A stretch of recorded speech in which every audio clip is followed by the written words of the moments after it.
నిన్న నిర్వహించినటువంటి మీటింగ్లో ముఖ్యమంత్రి రేవంత్ రెడ్డి గారు మాట్లాడుతూ గాంధీ విగ్రహం కోసం 5,000 కోట్లు 500 కోట్లు అని ప్రతిపక్షాలు తప్పుడు ప్రచారాన్ని చేస్తున్నాయని చెప్పేసి మాట్లాడుతూ కేవలం గాంధీ విగ్రహం నిర్మాణానికి 70 కోట్లు మాత్రమే అవుతుంది.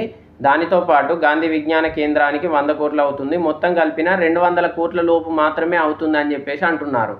దానితో పాటుగా గతంలో కేసీఆర్ గారు 220 కోట్లు పెట్టి అంబేద్కర్ విగ్రహాన్ని నిర్మించారు. కానీ ఇప్పుడు గాంధీ విగ్రహాన్ని నిర్మిస్తుంటే ఎందుకు అడ్డంకులు చెప్తున్నారని చెప్పేసి రేవంత్ రెడ్డి గారు మాట్లాడుతున్నారు. వాస్తవం. కానీ గతంలో అంబేద్కర్ విగ్రహాన్ని నిర్మించేటప్పుడు కేసీఆర్ గారు ప్రజలను ఎలాంటి ఇబ్బందులకు గురి చేయకుండా, ఎలాంటి కూల్చివేతలు జరపకుండా అంబేద్కర్ విగ్రహ నిర్మాణాన్ని పూర్తి చేశారు. కానీ గాంధీ విగ్రహం కోసం మూసీ నది ప్రక్షాళన పేరుతో మీరు కూల్చివేతలు జరుపుతున్నారు కాబట్టి అక్కడ ఉన్నటువంటి అపార్ట్మెంట్ వాసులైనా, అక్కడ ఉన్నటువంటి పేద ప్రజలైనా ఆందోళనలు చేస్తూ రోడ్ల మీదకి వచ్చి తమ వ్యతిరేకతను తెలుపుతున్నారు తప్ప